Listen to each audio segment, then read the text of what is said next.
আমি হেথায় থাকি শুধু গাইতে তোমার গান, দিও তোমার জগৎ সভায় এইটুকু মোর স্থান। আমি তোমার ভুবন মাঝে লাগিনি নাথ কোনো কাজে, শুধু কেবল সুরে বাজে অকাজের এই প্রাণ। আমি হেথায় থাকি শুধু গাইতে তোমার গান। শুভ সন্ধ্যা, গুড ইভিনিং। আজকে প্রিন্সটন ক্লাবের এই ছোট্ট হলটিতে আপনারা যারা উপস্থিত হয়েছেন তাদের সকলকে উদ্যোক্তাদের তরফ থেকে শুভ বিজয়ার প্রীতি শুভেচ্ছা, ভালোবাসা, শ্রদ্ধা। আপনারা সকলেই ইতিমধ্যে জানেন যে কি বিশেষ কারণে আমরা আজকে এই সন্ধ্যায় সকলে এখানে উপস্থিত হয়েছি। আর্টিস্ট এই চিত্রকলা সম্পর্কিত যে ম্যাগাজিন, এবং যে ম্যাগাজিন পূর্ব ভারত থেকে শিল্প বিষয়ক একটি উল্লেখযোগ্য পত্রিকা, সেই ম্যাগাজিনের এই সংখ্যার উদ্বোধন, যে সংখ্যার বিষয় আর্কিটেকচার। এই বিশেষ সংখ্যা উদ্বোধনের জন্য যে বিশিষ্টজন আজকে উপস্থিত হয়েছেন তাদেরকে আমি ডায়াসে আসতে অনুরোধ করছি। প্রত্যেকটি নামই, যে নামগুলো আমার কাছে এসেছে, সব নামগুলি আমার অত্যন্ত প্রিয় এবং শ্রদ্ধার মানুষজন। প্রাকৃতিক বিপর্যয়ের জন্য আর্টিস্ট এর এই সংখ্যা প্রকাশে কিছুটা বিলম্ব হয়েছে, তবু আজকে সন্ধ্যায় যে এই আয়োজনটি করা গেল সেটা যথেষ্টই আশাব্যঞ্জক। শিল্পের দৃশ্যমানতা ও মানুষের সঙ্গে সম্পর্ক স্থাপনের জন্য আর্টিস্টের এই উদ্যোগ। আমি প্রথমে যোগেন দাকে, আমাদের প্রিয় শিল্পী, প্রিয় মানুষ যোগেন চৌধুরী, তাকে কিছু বলার জন্য অনুরোধ করব। Good evening to all our guests and dignitaries who are present here today. 1.5 years back, in March 2020, we were almost ready with the manuscript of the 5th issue of ArtEast magazine for designing, but could not proceed further as all of a sudden a COVID-19 pandemic induced lockdown was declared all over the country. We decided to close our office at Charubasana to safeguard our people who were busy at the desk. Lakhs of people died in India due to infection from coronavirus. Social life and normal activities were totally disrupted.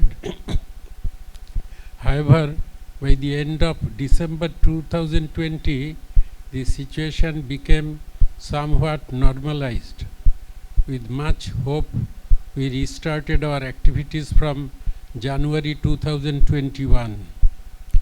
Alas, the second wave of pandemic came suddenly soon after, more infectious and severe, causing deaths of innumerable people all over India.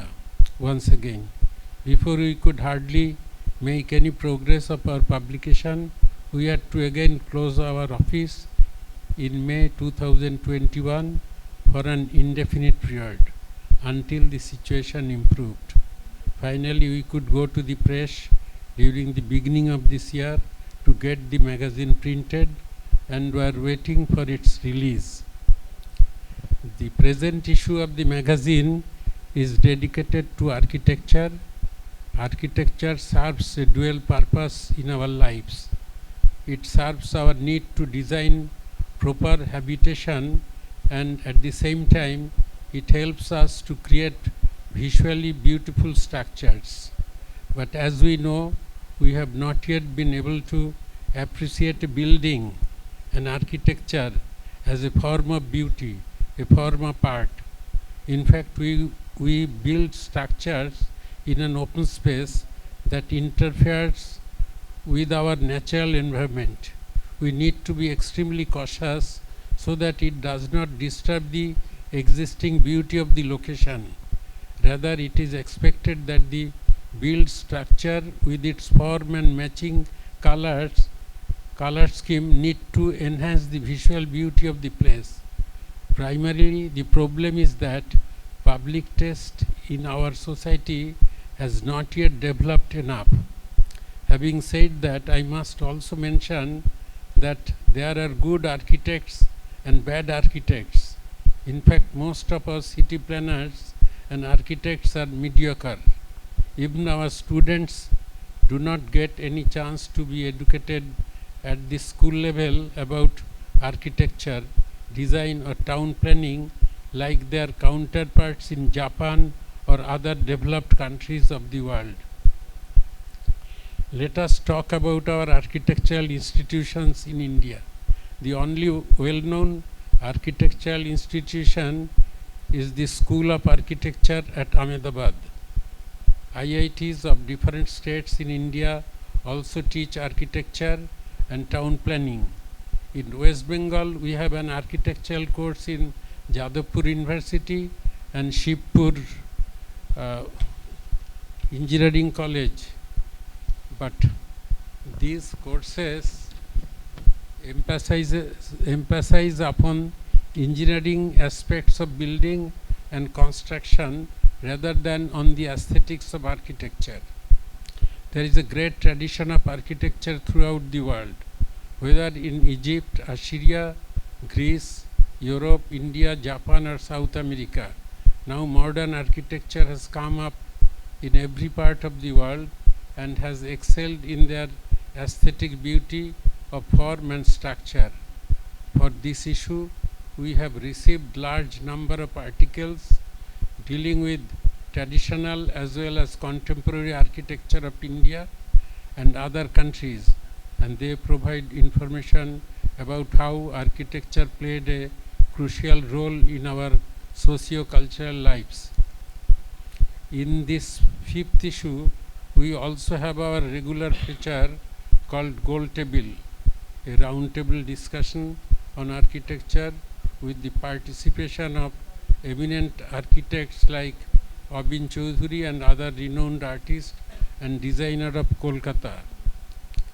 An interview of B.V. Doshi, the famous architect who received the prestigious international prize called Pritzker, along with an interview of Harshavardhan Neutia, renowned art lover of our city and creator of few landmark architectures of Kolkata, are being published in this issue besides other regular features.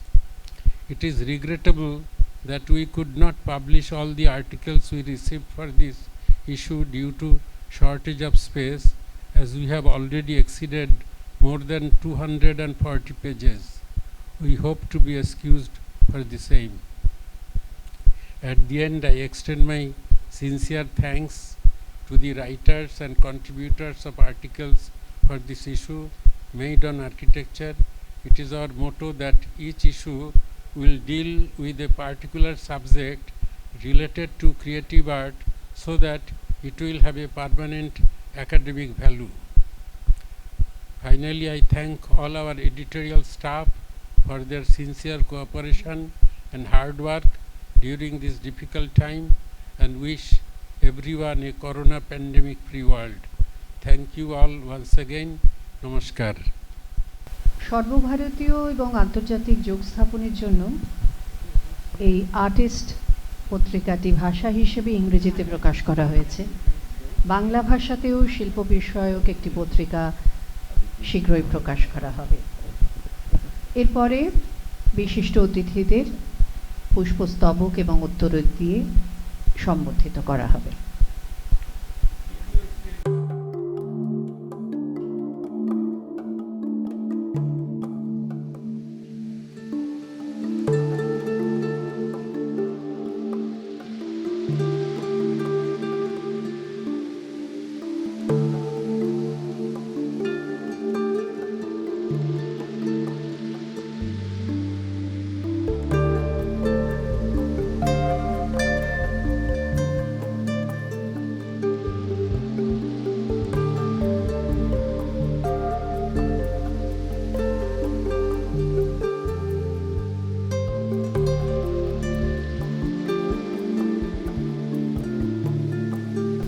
যোগেনদাকে অনুরোধ করছি বিশিষ্ট অতিথিদের উত্তরীয় পরিয়ে শ্রদ্ধা এবং ভালোবাসা জানাতে।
এবারে সেই মাহেন্দ্রক্ষণ, সেই বিশেষ মুহূর্ত যেখানে আর্টিস্ট এই পত্রিকার পঞ্চম সংখ্যার আনুষ্ঠানিক উদ্বোধন, পত্রিকার আবরণ উন্মোচন করবেন মঞ্চে যারা উপস্থিত আছেন বিশিষ্ট অতিথিরা এবং যোগেনদা। আর্টিস্ট পত্রিকার পঞ্চম সংখ্যা তার আনুষ্ঠানিক উদ্বোধন হলো। পূর্ব ভারত থেকে শিল্প বিষয়ক প্রকাশিত একটি মননশীল পত্রিকা আর্টইস্ট।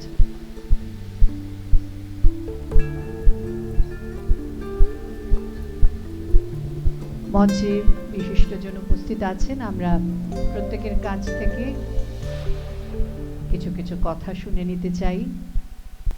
আমি প্রথমেই শ্রী চিন্ময় গুহ তাকে কিছু বলার জন্য অনুরোধ করছি। তো এই এতজন শিল্পীর সামনে, শিল্পীদের সঙ্গে, শিল্প রসিকদের সামনে বলা সহজ কথা নয়। আমি এটা এখানে আসার যোগ্যই নই। তো যোগেনদা বহুদিন ধরে আমার বলবো বন্ধু, অগ্রজ বন্ধু, তা আজকে আমাকে বলেছেন, আমি শিহরিত হচ্ছি। এই অন্ধকারে যখন ভয়ে আমাদের চোখ বধির হয়ে আছে, শঙ্খঘোষ, ভয়ে আমাদের চোখ বধির হয়ে আছে, হলুদ হতে থাকা শ্বেতকরটির সামনে দাঁড়িয়ে আছি স্থির। এলিয়টের ভাষায় a rain of blood has blinded our eyes. একটা অকল্পনীয় অন্ধকার পার হয়ে আমরা এসেছি। আমরা যে বাঁচবো জানতাম না, কত তারিখ জানতাম না, কি বার জানতাম না। এই এক মৃত্যুদগ্ধ সময় পার হয়ে বহু লোককে হারিয়ে, শ্রেষ্ঠ কয়েকজন আলোকস্তম্ভকে হারিয়ে একের পর এক আমরা আজকে এখানে এসে দাঁড়িয়েছি। বিশ্বাস হয়নি যে করোনা উত্তর সময়ে পৃথিবী একই রকম থাকবে, একই রকম আছে, একই রকম হাসি মানুষের মুখে, একই সুখ দুঃখ, একই জীবন প্রবাহমান।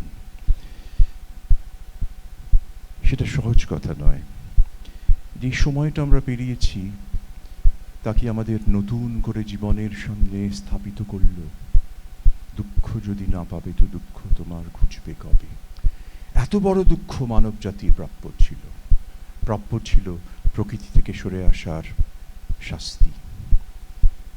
তার ফলে যে মারণ রোগে আমরা পুড়ে গেলাম, দহন হলো, তা কি নতুন করে জীবনের মুখোমুখি দাঁড় করিয়ে দিল আমাদের?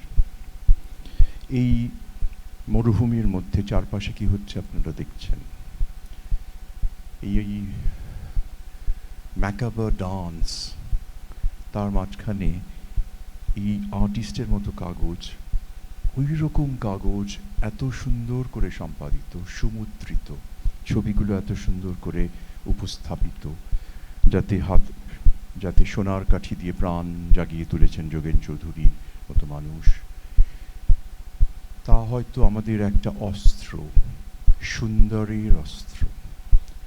শিল্প তো আসলে সুন্দরের অভ্যর্থনা।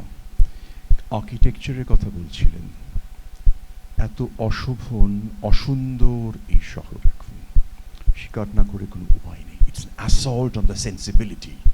যারা এটা অস্বীকার করেন তারা সত্য কথা বলছেন না। এই নান্দনিকতাহীন শহরে শিল্পের অহংকার নিয়ে আমরা বেঁচে আছি। সেখানে এরকম একটা কাগজ জ্বালিয়ে দিল হাজার প্রদীপ, দীপমালা। সেই দীপমালা আমাদের বাঁচতে সাহায্য করবে, আমাদের স্নায়ুকে সজীব করবে, সেটার খুব দরকার ছিল।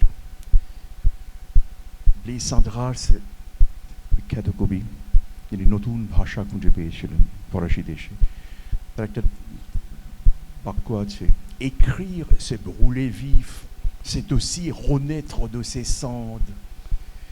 সেরকম peindre c'est brûler vif, c'est aussi renaître de ses cendres.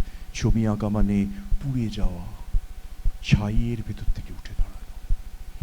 সেই ছাইয়ের ভেতর থেকে আপনারা উঠে দাঁড়ান আমাদের বাঁচাবেন বলে।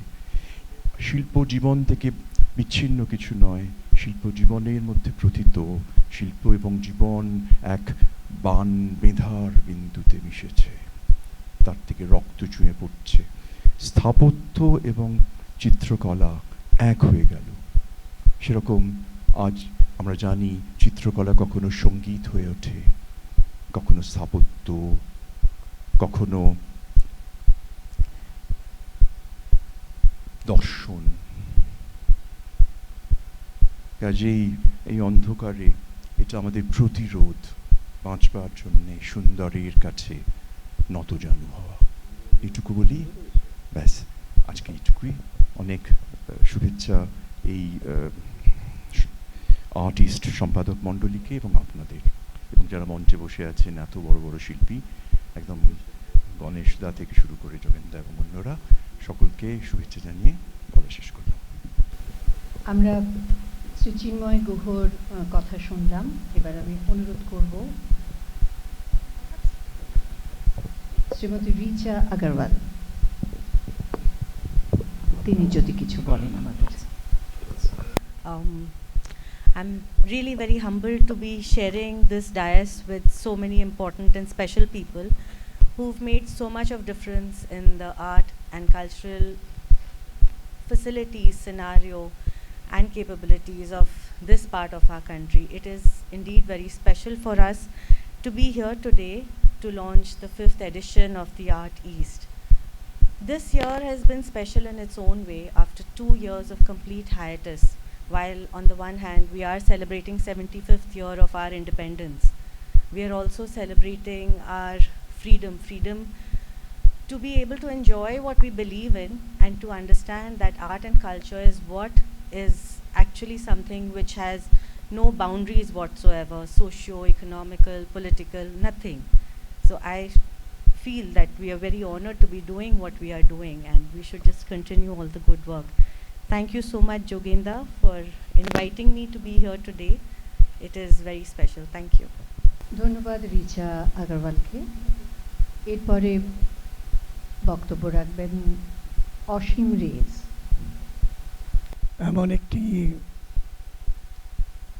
সুন্দর সন্ধ্যায় অসংখ্য শিল্পীর উপস্থিতিতে নিজের উপস্থিতিকে আমি অন্যকে অনেক বেশি ধন্যবাদ মনে করছি।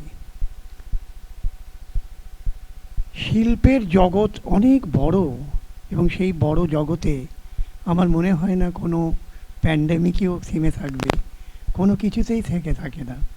কারণ এক সময় আমি একটা লাইফ লিখতে গিয়ে, রবি বর্মার জীবন লিখতে গিয়ে দেখেছিলাম বম্বেতে তখন ম্যাসিভ প্লেগ হচ্ছিল। প্লেগের মধ্যেও কিন্তু 2 বছর 3 বছর ধরে প্লেগ হওয়ার পরেও কিন্তু শিল্পেই কখনো থেমে থাকেননি, তিনি তারপরেও এঁকে গেছেন।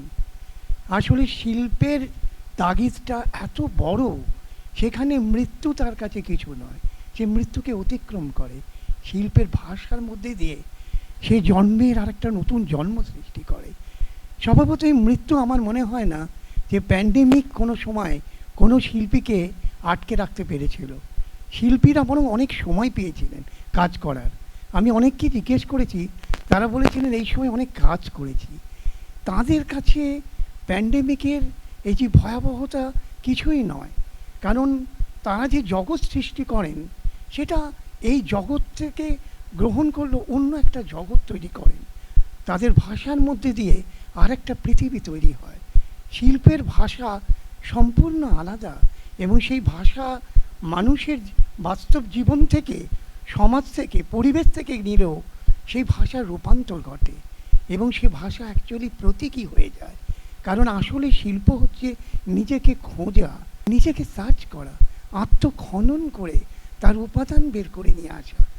আমার বারবার মনে হয় শিল্পের মূল লক্ষ্য আসলে মনের অভিব্যক্তি, এক্সপ্রেশন অফ মাইন্ড। কার মনের কি কি অভিব্যক্তি তারই প্রতিফলন ঘটে শিল্পে। এবং যেসব ইমেজগুলোর মধ্যে দিয়ে শিল্পে আমরা দেখি সেগুলো কিছুই নয়, এক একটা প্রতীকের মতন। সেই প্রতীকগুলো যদি আমরা সন্ধান করি তাহলে হয়তো জীবনের যোগসূত্রতা আমরা খুঁজে পাব।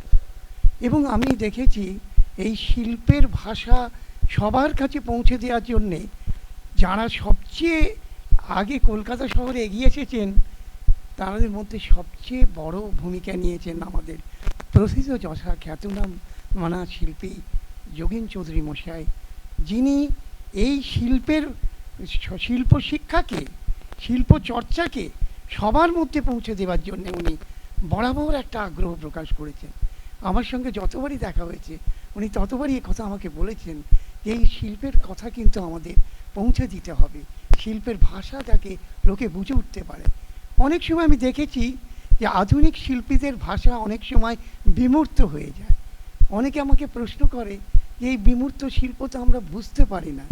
আসলে বোঝার জন্যে যে মানসিক স্তর দরকার, যে মানসিক প্রস্তুতির দরকার, সেটা আমাদের অনেকেরই নেই। আমরা যখন একটা অঙ্কের ভাষা বুঝতে গেলে অঙ্ক আমাদের শিখতে হয়, শিল্পের ভাষা বুঝতে গেলেও শিল্পের সঙ্গে আমাদের একটা সম্মুখ পরিচিতি দরকার। এই পরিচিতির কাজটা এইসব জার্নালগুলো, এইসব এক্সিবিশনগুলো, এইসব বিভিন্ন জায়গায় ওয়ার্কশপগুলো, সেগুলো করা হয় এই জন্যে যাতে সেই ভাষাটা সবার কাছে পৌঁছে দেওয়া যায়। আর এই ভাষা পৌঁছে দেওয়ার যে কঠিন কাজ সেটা আর্টইস্ট জার্নাল অনেক আগে থেকেই ভেবেছেন এবং তাদের পরপর 5টি সংখ্যার মধ্যে আমার হাতে 2-3টে সংখ্যা পড়েছিল, তার মধ্যে একটি সংখ্যার আমি সমালোচনাও করেছিলাম। আমার এত ভালো লাগে যে এই পত্রিকাটা বিভিন্ন দিক থেকে এর তুলে ধরার চেষ্টা করেছে, শিল্পের বিভিন্ন দিকগুলো তুলে ধরার চেষ্টা করেছে। এই পার্টিকুলার এবারের সংখ্যাটা আমি দেখলাম আর্কিটেকচারের উপর।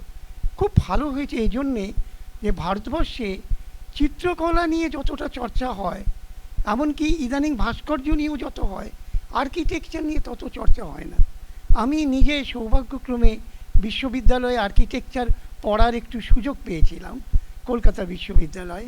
তখন দেখতাম যে ইঞ্জিনিয়ারিং কলেজের ছাত্ররা যাদবপুরের, তারা আমাদের সঙ্গে ক্লাস করতো।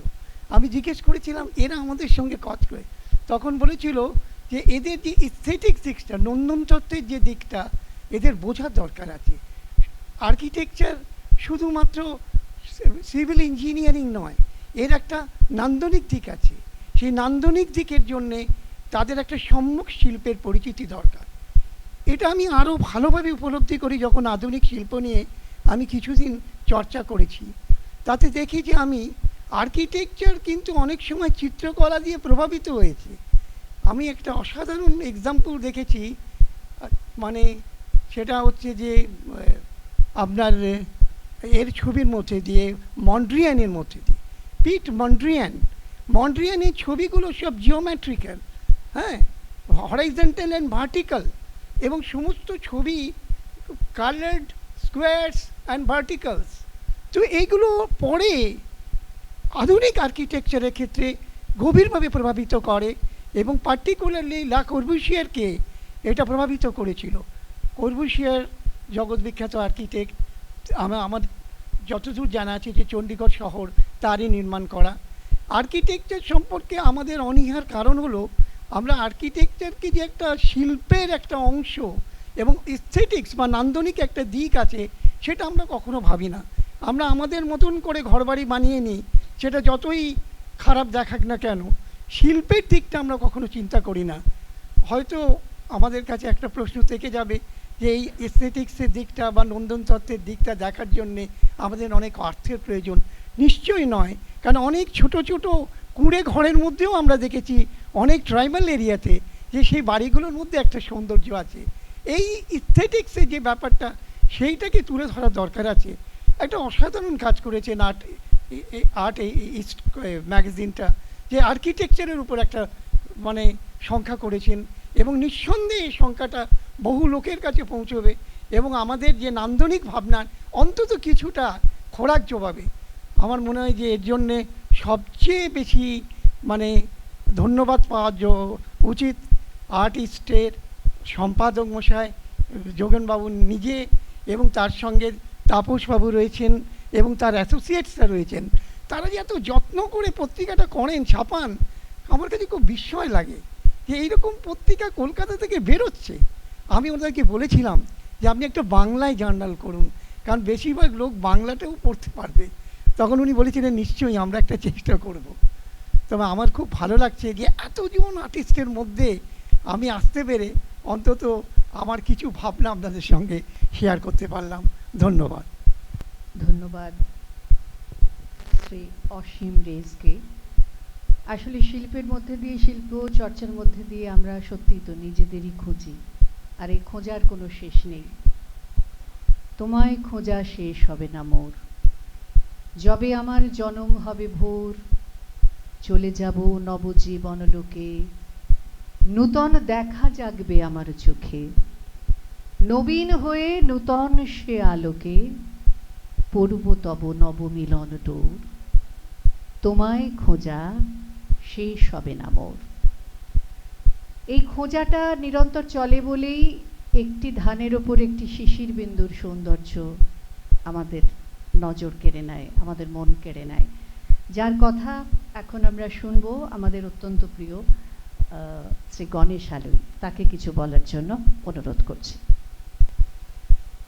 সবাইকে নমস্কার। আমি প্রথমেই বলি আমি সুবক্তা নই, তবে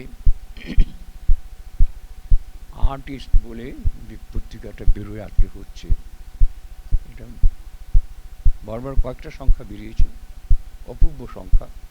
এর আগে একটি ডিজাইন নিয়ে বেরিয়েছিল, আজকে আর্কিটেকচার নিয়ে বেরোচ্ছে। তো এটা বিরাট বড় সাবজেক্ট। আর্কিটেকচার সঙ্গে আর্টের একটা সম্পর্ক আছে, আমরা সব জানি।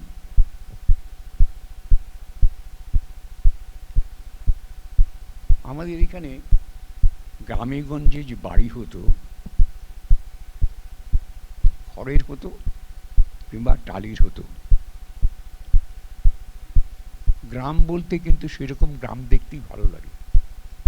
গ্রামে যদি ঢুকি, যদি খড়ের ঘর থাকে, মাটির ঘর থাকে, তাহলে দেখতে খুব ভালো লাগে। আমি শান্তিনিকেতন যখন যতবারই গেছি, তখন কিন্তু আমি গোয়ালপাড়া গেছি। গোয়ালপাড়াতে 2 তলা 3 তলা মাটির বাড়ি থাকতো, আমি সেইখানেই যেতাম, দেখতাম সেগুলো, আমার কেন যেন ভালো লাগতো। তার ভিতরে আলাদা একটা সৌন্দর্য ছিল। এখন গ্রামে গঞ্জে আমি এখন দেখছি খুব সাংঘাতিক উৎকট একটা জিনিস। সেটা হলো এই, যাদের সামর্থ্য আছে কিছু, তারা সিমেন্ট দিয়ে বাড়ি করছে একটা বক্সের মতো। সেই কুড়ে ঘরের ভিতরে ঝট করে একটা বক্সের মতো সামান্য বাড়ি, এটা কিন্তু খুব খারাপ লাগে। এর জন্য কিন্তু কোনো পরিকল্পনা নেই, সরকারের কোনো পরিকল্পনা নেই, কিংবা মিউনিসিপ্যালিটি, গ্রামের যে মিউনিসিপ্যালিটির আন্ডারে থাকে, সেই মিউনিসিপ্যালিটির তারা স্যাংশন করে, প্ল্যান স্যাংশন করে, তাদের কোনো মডেল নেই। তারা মডেল সাপ্লাই করে না যে এরকম বাড়ি, গ্রামের বাড়ি কী কী প্রয়োজন লাগে। ধান শুকোবার জন্য কাজে লাগে, ধান ঝাড়ার জন্য কাজে লাগে। এই পরিপ্রেক্ষিতে বাড়ির ডিজাইনটা এরকম হবে। সুতরাং সেই রকম ডিজাইন করে তারপর বলা হয় না যে গ্রামের বাড়ি এরকমই হবে। গ্রামের আমরা যখন বিদেশে যখন যাই ট্রেন দিয়ে আমি দেখেছি কি সুন্দর সুন্দর বাড়িগুলো, কি সুন্দর লাগে দেখতে, কি সুন্দর একই রকম বাড়ি, প্রতিটি কাজ, মানে ওখানেও কাজ হয়, ওখানেও চাষ হয়। কিন্তু আমাদের এখানে যে গ্রাম ছিল, যে গ্রামের কথা আমরা জানি, যে গ্রামের কথা রবীন্দ্রনাথ বলেছেন বা অনেকেই বলেছেন, বাংলার পল্লী গ্রামের কথা বলেছেন, সেই গ্রাম কিন্তু অন্যরকম ছিল। মাটির ঘর ছিল, পরে খড় ছিল, টালির বাড়ি ছিল, কিন্তু তার একটা রূপ ছিল, গাছগাছালি ছিল, একটা তুলসী মঞ্চ ছিল, কামিনী ফুলের গাছ ছিল, একটা বাতালেবুর গাছ ছিল, একটা আম গাছ ছিল, কাঁঠাল গাছ ছিল, এইসব গাছগাছালি ছিল, সুপুরি গাছ ছিল, নারকেল গাছ ছিল। কিন্তু এই যে পরিবেশটা, পুকুর ছিল, এই যে পরিবেশটা, এটা সম্পূর্ণ নষ্ট হতে আরম্ভ করছে। আপনারা যদি একটু বাইরে যান, কলকাতার বাইরে যান, দেখবেন যে সেই গ্রাম আর নেই। তো গ্রামেরও তো একটা আর্কিটেকচারাল দিক আছে। আমার ভাবনাটা অন্যরকম। এইগুলো সম্পূর্ণ মিউনিসিপ্যালিটি থেকে বলা উচিত যে এর ছাড়া বাড়ি করতে পারবে না। এইরকম বাড়ির প্ল্যান দিলাম 4 রকম 5 রকম, এর ভিতর থেকে করবে। যদি করতে হয় আস্তে আস্তে করো, কিন্তু এরকম কিন্তু করতে হবে। সেগুলো কিন্তু করার কোনো মানুষ কিন্তু আমরা যখন যখন গুহার পেন্টিং যখন করতে দেখি মানুষ আঁকে, তখন কিন্তু কোনো ফ্রেম নেই। ফ্রেম এরকম ফ্রেম করে আমরা ছবি আঁকি, তো কাগজ একটা ফ্রেম, কিন্তু দেয়ালের উপর যে ছবি এঁকেছে তার শিকারের ছবি এঁকেছে, কিন্তু কোথাও আমরা বলতে পারবো না, কেউ বলতে পারবে যে ফ্রেম আছে, একটা ফ্রেম করে তার ভিতরে ছবি এঁকেছে, কেউ বলতে পারবে না। কেউ লক্ষ্য করেছে কিনা, কেউ ভেবেছে কিনা জানি না। কিন্তু প্রিমিটিভ আর্ট গুহায় যারা থাকতো, তারা যে ছবি এঁকেছে, যে কিসের জন্য ছবি এঁকেছে, অনেকে বলছে যে এটা তারা শিকার করার আগে সেই জাদুমন্ত্র করার মতো এগুলো করতো, এগুলো ব্যাখ্যা, কিন্তু কোনটা ঠিক আমরা জানি না। কিন্তু শিকার করার পর যে আনন্দ হতো, শিকার করে কীভাবে করেছে সেটাই তারা এঁকেছে। হরিণ হোক বা হাতি হোক, সব জন্তু শিকার করেছে এঁকেছে, কিন্তু তার পাশে কোনো ফ্রেম নেই। এই ফ্রেম কোথা থেকে আসলো, কবে থেকে আসলো? মানুষ যখন ঘর বানাতে শিখলো, তবে থেকে ফ্রেম আসলো। ঘর না বানালে ফ্রেম আসে না। সুতরাং আজকে বাড়ি যে হয়, বাড়ি দুরকম হয়। একটা হলো কংক্রিটের বাড়ি, সম্পূর্ণ পিলারের উপর দাঁড়িয়ে থাকে, দেয়ালগুলো ক্লোদিংয়ের কাজ করে, ক্লোদিং মানে পার্টিশনের কাজ করে, সেটা আমি প্লাইউড দিয়ে করতে পারি, ইট দিয়ে করে, সম্পূর্ণ বাড়িটার স্ট্রাকচারটা দাঁড়িয়ে থাকে পিলারের উপর, ঢালাই করা পিলারের উপর দাঁড়িয়ে থাকে। সে 100 তলা হোক, সে ঢালাই করা পিলার। কিন্তু ওই যে ঢালাই করা পিলার উপর দাঁড়িয়ে থাকে, এরকম যখন ভাবনা চিন্তা এসে গেল, সুতরাং আমরা অনেক কিছু করতে পারি। যা ছবি এইখানে কিন্তু এই বইটাতে আছে, এত সুন্দর সুন্দর আর্কিটেকচার ছবি আছে, সেগুলো করতে পারি কী কারণে? সেগুলো করতে পারছি যেহেতু আমরা সম্পূর্ণ ওই যে আর্কিটেকচারটাকে লোহার বিম, কংক্রিট বিম দিয়ে আমি ঘুরিয়ে যে কোনো ক্যান্টিলিভার মতো করে দিতে পারি বাড়িতে। আমার এখানে কতখানি এগিয়ে থাকবে, কতখানি পিছিয়ে থাকবে, ক্যান্টিলিভার মতো করে দিতে পারি। সুতরাং এই যে পদ্ধতিতে যেদিন থেকে শুরু হলো, সেদিন থেকে বাড়ির ডিজাইন সম্পূর্ণ পাল্টে গেল। আর প্রথম দিকে ডিজাইন, এটার উদাহরণ যদি আমরা দিই, আমাদের ইন্ডিয়ান মিউজিয়াম, আমাদের ইন্ডিয়ান মিউজিয়ামের বাড়িটা সম্পূর্ণ কি ইট গেঁথে গেঁথে তৈরি করা, সব দেয়ালগুলো কিন্তু লোড বেয়ার করছে, সব পিলারগুলো কিন্তু লোড বেয়ারিং ওয়াল, দেয়ালগুলো লোড বেয়ারিং ওয়াল। কিন্তু টাটা সেন্টার বিল্ডিংটা যখন প্রথম হলো ঢালাই করে, কেউ জানেন কি জানি না, তখন সম্পূর্ণ কাঠামো উঠে গেছে, ইট দিয়ে পরে পার্টিশন হয়েছে, ওটাকে বলে ক্লোদিং ওয়াল, পার্টিশন হয়ে যাচ্ছে, কিন্তু তার কোনো ফাংশন নেই, ঘর ভাগ করা ছাড়া ফাংশন নেই। এই যখন পদ্ধতি আরম্ভ হলো, তখন আর্কিটেকচারের দিগন্ত খুলে গেল, দিগন্ত খুলে গেলাম, আমি যা ইচ্ছে তাই করতে পারি। তা আজকে ভালো লাগার সঙ্গে এস্থেটিক সেন্সের সঙ্গে মিলিয়ে যখন আর্কিটেকচারটাকে এরকম ঘুরিয়ে আমি যে কোনোভাবে ঘুরিয়ে করতে পারি, আমি 100 ফুট লম্বা এগিয়ে যেতে পারি, পিছনে তার ক্যান্টিলিভারের মতো করতে, একটা অদ্ভুত ডিজাইনের মতো করতে পারি। এই সম্পূর্ণ সুযোগটা এসে গেছে অনেকটা বাউহাউসের পিজের থেকে। বাউহাউসের যে আন্দোলন হয়েছে, এই বাউহাউসের পিজের থেকে কিন্তু এই ধারণাটা এসে গেছে। সুতরাং আমাদের অনেক কিছু প্রয়োজন আছে। আমরা একটা ছোট জায়গা ছাড়তে চাই না, সামনে একটা বাগান ছাড়তে চাই না। বাগান করলে একসময় কী ছিল, এগুলো অনেক পলিটিক্যাল হয়ে যাবে। আপনার যে বিরাট বাগান থাকে, লোকে বলবে লোকের থাকার জায়গায় নিয়ে আর বিরাট বাগান আছে। সুতরাং নানা রকম সমস্যার সম্মুখীন হতে হয়। যাই হোক, আমাদের এখানে কলকাতায় প্রথম কথা হলো, আমাদের এই যে বাড়িগুলোর উপর হোর্ডিং থাকে না, লোহার স্ট্রাকচার, বাড়ির উপরে লোহার স্ট্রাকচার দিয়ে হোর্ডিং থাকে, যে এগুলো উঠিয়ে দেওয়া উচিত সম্পূর্ণ। এগুলো ছিঁড়ে থাকে, কি নোংরা লাগে দেখতে, সম্পূর্ণ কি অদ্ভুত। এখানকার মানুষ কীরকম দেশের এখানে এইসব মন্ত্রীরা তারা দেখে যায়, কিন্তু ওই কাপড় ছেঁড়া কাপড় উঠছে বাড়ির উপরে, লোহার স্ট্রাকচার কঙ্কালের মতো দাঁড়িয়ে থাকে, দেখে। সুতরাং বাড়ির উপরে এই বিজ্ঞাপনের স্ট্রাকচার, এটাও কি আর্ট? এটা কি আর্কিটেকচারের পার্ট? অত নয়। সুতরাং এই যে এস্থেটিক সেন্স যদি আমাদের না বোঝায়, আমরা যতই বলি কিছু করার উপায় নেই। ধন্যবাদ। এবারে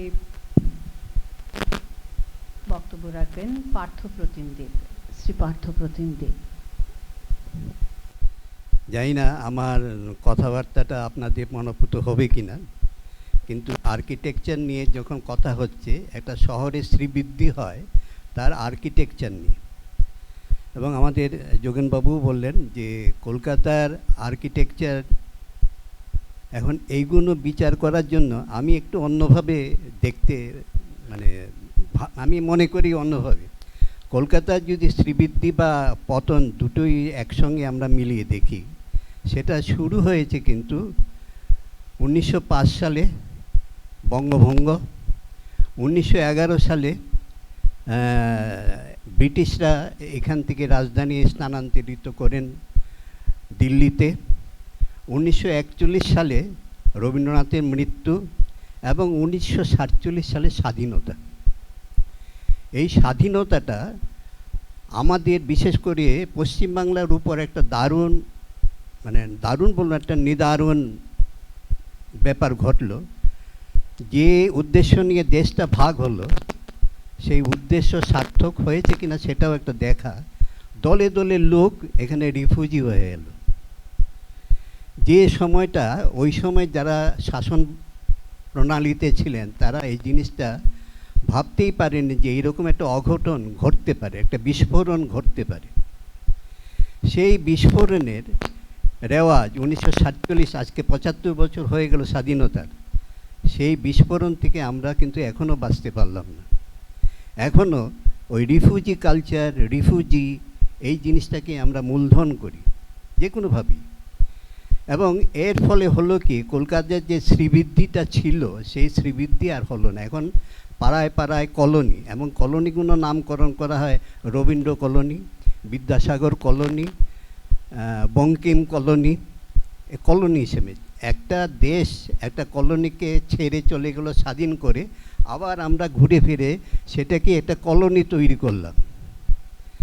এবং সেই কলোনিতে মানুষের গিজগিজ করে মানুষ, এবং সেখানে কোনো প্লেন প্রোগ্রাম আছে কি না, এটা আমার সন্দেহ হয়। আমি নিজে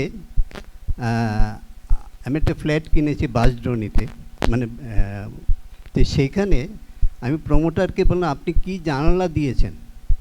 আমাকে শোনালো, জানেন এই জানলা যদি আমি এখন অন্যরকম করি আমার ডিজাইন ক্যান্সেল করে দেবে, আমার এই পুরো প্ল্যানটাই ক্যান্সেল হয়ে যাবে, আমার অর্থের সাংঘাতিকই হবে।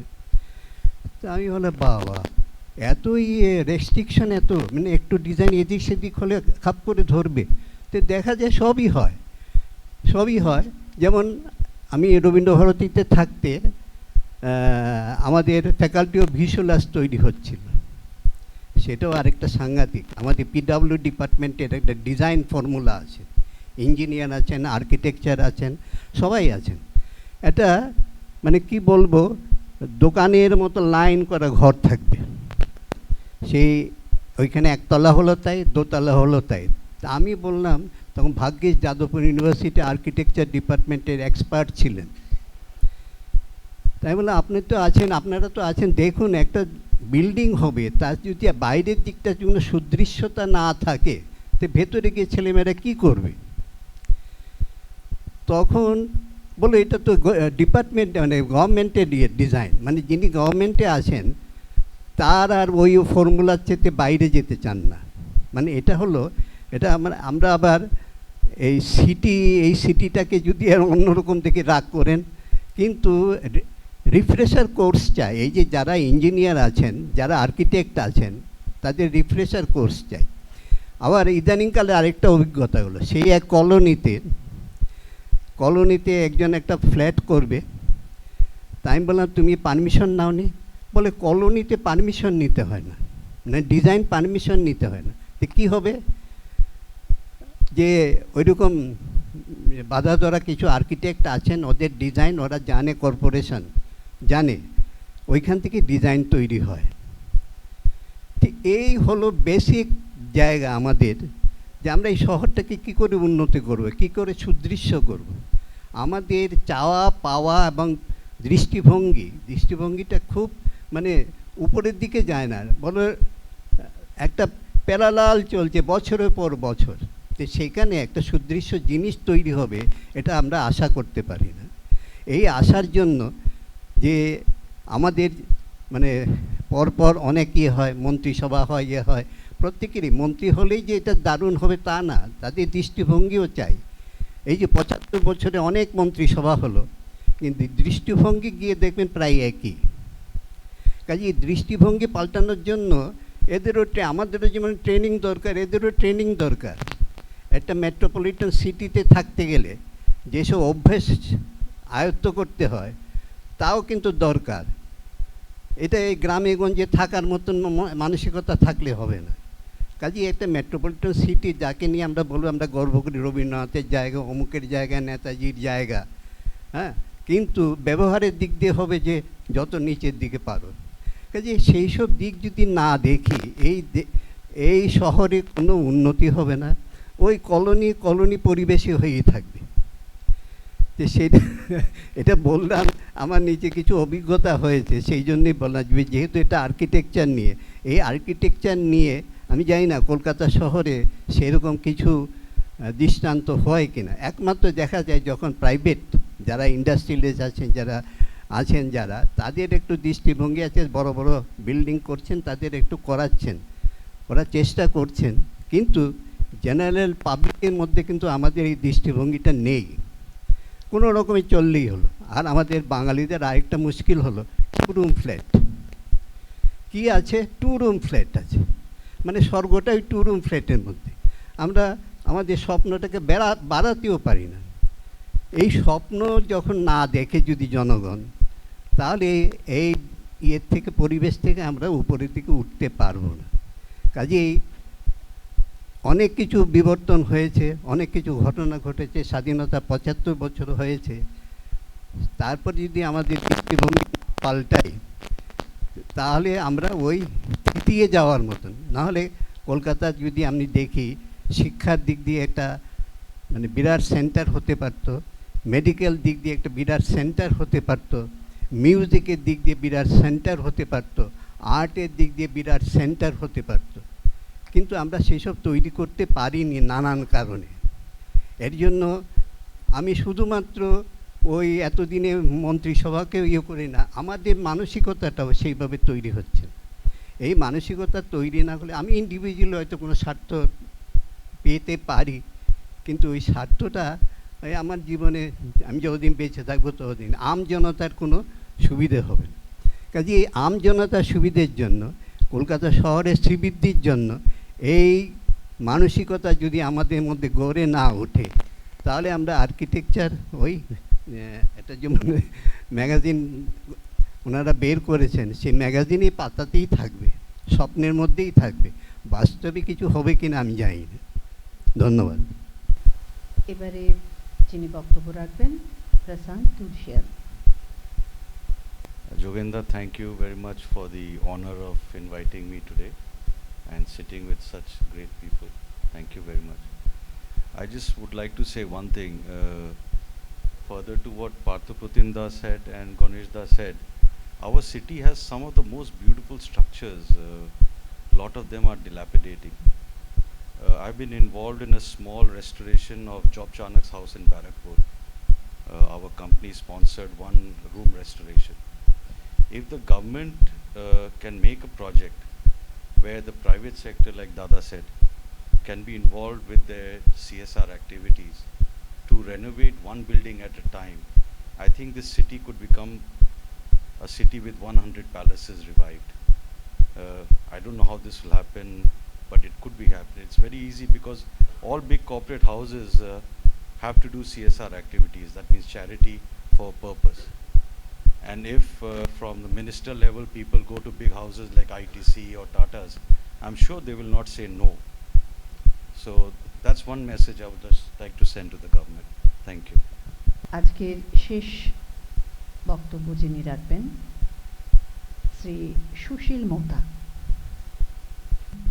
Jogendra, thank you very much for inviting me.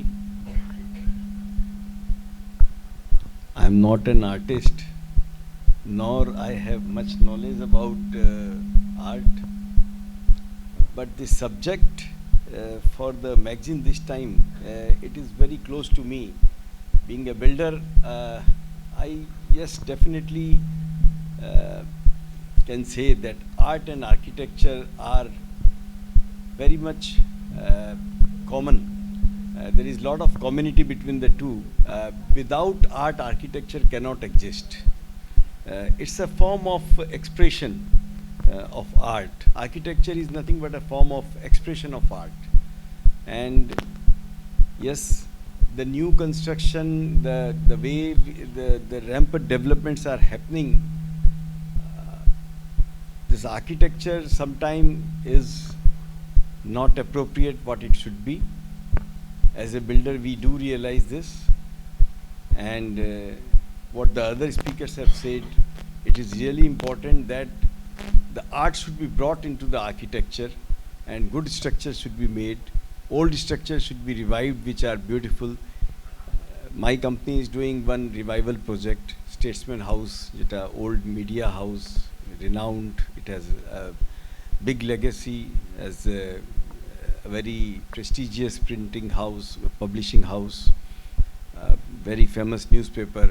We are reviving that old building which was in very bad condition and putting it to adaptive use so that the building can be maintained in future. So yes, this is possible, revival of old buildings and heritage buildings which are beautiful, and also to create new architecture which may be modern but can be a kind of artwork. That's very much possible, and there are efforts to this. But of course, when we do the mass housing, then the cost economy comes in play. But still, there can be art into that also. It's not that one has to spend a lot of money for bringing art into any kind of development. What we need is right kind of thinking, right kind of planning, and a mindset to do something good. Mindset to do something which may express a form of art into that.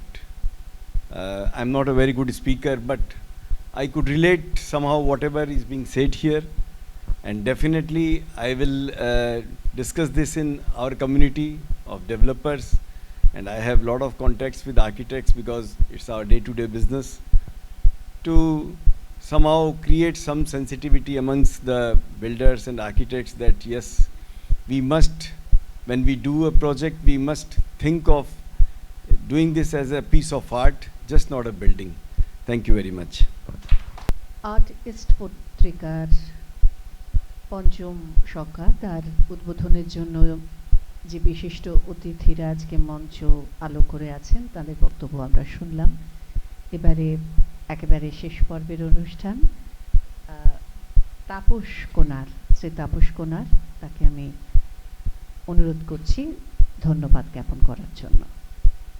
মঞ্চে উপস্থিত আর মঞ্চের বাইরে যে সমস্ত বিশিষ্ট গুণীজন উপস্থিত আছেন, প্রতিবারের মতো এবারেও আমাদের আর্কিটেকচার সংখ্যার প্রকাশের অনুষ্ঠানে তাদের উপস্থিত থাকার জন্য আমরা ধন্যবাদ জানাই। টিম আর্টিস্টের তরফ থেকে সকলকে ধন্যবাদ জানাই তাদের মূল্যবান সময় আমাদের দেওয়ার জন্য। মার্লিন গ্রুপের সাথে আমাদের সম্পর্ক দীর্ঘদিনের, বেশ কিছু অতীত সংখ্যাকেও আমাদের প্রকাশের অনুষ্ঠানে সাহায্য করেছেন শ্রীযুক্ত সুশীল মহতা মহাশয় এবং শ্রীমতী শিলা মহতা। সুতরাং আমরা আমাদের আর্টিস্টের তরফ থেকে তাদেরকেও ধন্যবাদ জানাই। এবারে আগের বারের মতনও শ্রীমতী উমা মিত্র আমাদের এই প্রোগ্রাম, এই অনুষ্ঠানের জন্য তার সাহায্যের হাত বাড়িয়ে দিয়েছেন, যার ফলে আমরা অনেক কিছু করার জন্য আরেকটু পেয়েছি, সামর্থ্য পেয়েছি, সুযোগও পেয়েছি। আমাদের টিম আর্টিস্টের সকল সহযোগী কর্মী বন্ধুদের অভিনন্দন জানাচ্ছি তাদের নিরলস পরিশ্রম তার জন্য। আর এই পুস্তক নির্মাণে যারা সাহায্য করেছেন পরিচ্ছন্ন করে একটা সুন্দর বই বার করার জন্য, সেই সিডিসির কে আমরা জানাই, তাদের প্রতি জানাই আমাদের ধন্যবাদ এবং কৃতজ্ঞতা। প্রসঙ্গত বলি, যেটা যোগেন্দা একটু উল্লেখ করেছেন, আমাদের পত্রিকা যারা যখন দেখবেন, শ্রী হর্ষবর্ধন নিউটিয়া সাহেব তিনি তার হাউস চার্ট নামে একটা প্রকাশিত প্রবন্ধকে আমাদের পুনর্মুদ্রণের জন্য অনুমোদন দিয়েছেন। প্লাস যোগেন্দাও তার উপরে, যোগেন্দা এবং আমি গিয়েছিলাম, তার একটা ইন্টারভিউ আমরা এই পত্রিকাতে ছেপেছি। সুতরাং বালকৃষ্ণ দোষীর উপর যে এই লেখাটা পুনর্মুদ্রণের জন্য তিনি অনুমতি দিয়েছেন এবং তিনি এখন এখানে নেই বলে আমাদের এই অনুষ্ঠানে উপস্থিত থাকতে পারেননি, তাকেও ধন্যবাদ জানাই। আর আমি আমাদের যারা এডিটোরিয়াল বোর্ড এবং নানানভাবে কাজেতে যুক্ত আছেন, team artist in greater sense যারা সব রয়েছেন, তারা প্রত্যেকেই যদি আসেন, লেখকরাও তার সঙ্গে এসে যদি আমাদের সঙ্গে একটা ছবি তোলেন, সেটা আমরা প্রতিবারই যেমন করে রাখি সেরকম এটা করা হবে। যাদেরকে আসার জন্য এখানে অনুরোধ করছি, শ্রমণা ঘোষ, সম্বরণ দাস, তারপর সায়নী পাঞ্জা, উদিত বাসু, মধুছন্দা সেন। মধুছন্দা আমাদের খুব ঘনিষ্ঠ লোক, তার একটা নিজস্ব প্রোগ্রাম পড়ে যাওয়ার জন্য আজকে সেও উপস্থিত থাকতে পারেনি। রুচিরা পান্ডা, রুচিরা আচ্ছা এসছেন, রুচিরা পান্ডা। সঞ্জয় ঘোষ, ডক্টর সঞ্জয় ঘোষ, তার অনুরাধা ঘোষ, অনুরাধা ঘোষ, রিতেন্দ্র রায়, রিতেন্দ্র, আর তপন ভট্টাচার্য, দেবাশিস চন্দ্র, শুভব্রত নন্দী, পার্থ দাশগুপ্ত।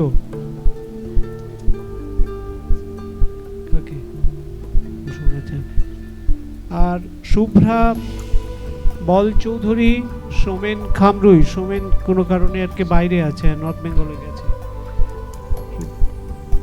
মনীন্দ্র চৌধুরী, আচ্ছা, দিলীপ ঘোষ, দিলীপ ওখানেই আছে।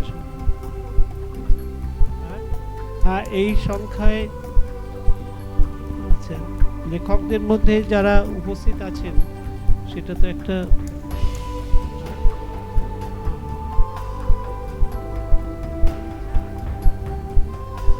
আর্টিস্ট ক্লাব দ্য ইস্যুর মধ্যে পরাগ রায়, হ্যাঁ পরাগ রায়, গৌতম চৌধুরী, নানক, হ্যাঁ নানক গাঙ্গুলি, হ্যাঁ ভি রামস্বামী যদি এসে থাকেন একটু অনুরোধ করছি আসতে।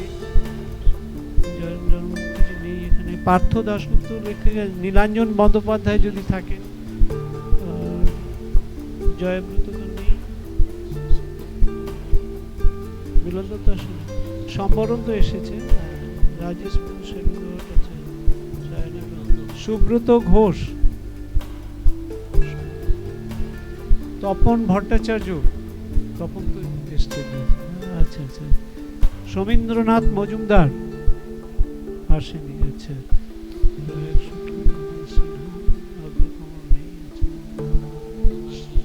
দেবাশিস চন্দ্র আগেই ডাকা হয়েছে, আচ্ছা শর্মিষ্ঠা মাইতি যদি এসে থাকেন একটু আসবেন,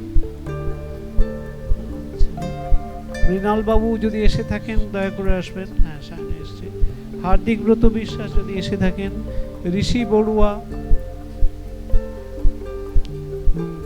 কে এসছে উড়না, আচ্ছা আসেনি, তরিমা ভট্টাচার্য, সিদ্ধার্থ শিবকুমার, শঙ্করলাল ভট্টাচার্য, প্রশান্ত বাবু যদি এসে থাকেন দয়া করে আসবেন, নানক গাঙ্গুলি, নানক এসেছো, আচ্ছা আচ্ছা, সোমা ভট্টাচার্য, মৃণাল ঘোষ, জ্যোতির্ময় ভট্টাচার্য, প্রশান্ত দা, ব্যাস